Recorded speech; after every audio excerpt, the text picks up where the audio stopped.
നീ ചെയ്യുന്നത് തെറ്റാണെന്നുള്ളത് ഓർമ്മ വേണം. നീ ഇവിടുന്ന് എന്ത് കൊണ്ടുപോയാലും അതിവിടെ തിരിച്ചെത്തും.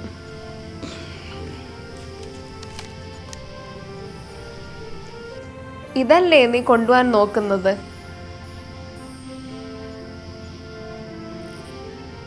ഇതും നീ കൊണ്ടുപോക്കോ. പക്ഷെ ഇത് നീ കൊണ്ടുപോകുമ്പോഴത്തേന് ഇതായിരിക്കത്തില്ല നിന്റെ ഭവനത്തിലെത്തുമ്പോൾ. അത് മറ്റെന്തെങ്കിലും ആയിരിക്കും. ചിലപ്പോൾ ഒരു ക്രിസ്മസ് ഗിഫ്റ്റോ എന്തെങ്കിലും ആയിരിക്കും. ക്രിസ്മസ് അല്ലേ, എന്തായാലും ആഘോഷിക്കട്ടെ. അപ്പോൾ ഈ ശില്പോ? ആ ശില്പം മറ്റെന്തെങ്കിലുമായി മാറും. നിനക്ക് സ്വർഗത്തിൽ പോവണ്ടേ? വേണം, പക്ഷെ മോഷണം എനിക്ക് നിർത്താൻ പറ്റില്ല.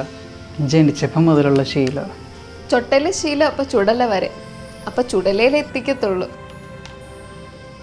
എന്താണെങ്കിലും നന്നാവാനുള്ള ഒരു അവസരമാണ്. അതിവിടെ വെച്ചിട്ട് പോക്കോ.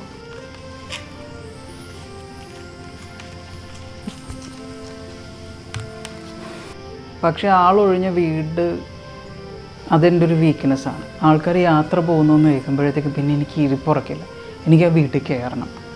അതൊരു വലിയൊരു പ്രശ്നമാണ്. എനിക്ക് നന്നാവാൻ പറ്റില്ല. അത് കുഴപ്പമില്ല.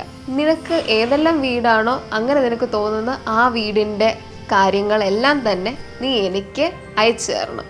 ഞാൻ ആ ഭവനങ്ങൾക്ക് വേണ്ടി പ്രാർത്ഥിക്കുകയും അവിടുത്തെ ഉടമകൾ അവിടെ തിരിച്ചെത്തുകയും ചെയ്യും. അപ്പോൾ നീ ഒന്നും ഓർക്കണം, അവിടേക്ക് നിനക്ക് പോകാൻ സാധിക്കില്ല, കാരണം അവിടെ ആളുകളുണ്ടാവും. എന്നാൽ ഞാൻ അങ്ങോട്ട് എനിക്ക് വാട്സപ്പിൽ മെസ്സേജ് ഇട്ടാൽ മതി, കാരണം കൂടുതൽ സമയം ഞാൻ പ്രാർത്ഥനയിലായിരിക്കും. നമ്പർ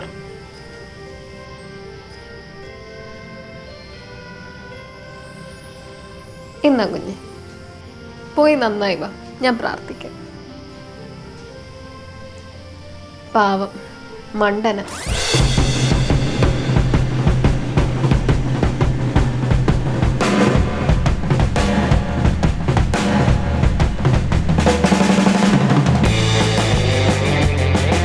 ഇതാണ് നമ്മുടെ അടുത്ത ടാർഗറ്റ്.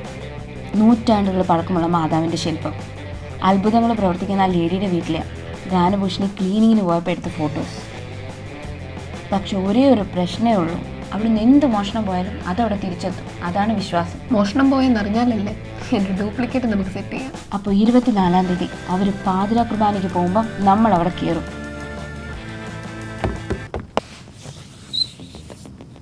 പിന്നെ ഒരു കാര്യം പ്രത്യേകം ശ്രദ്ധിക്കണം, അവരുടെ കണ്ണിൽ ചെന്ന് പെടരുത്.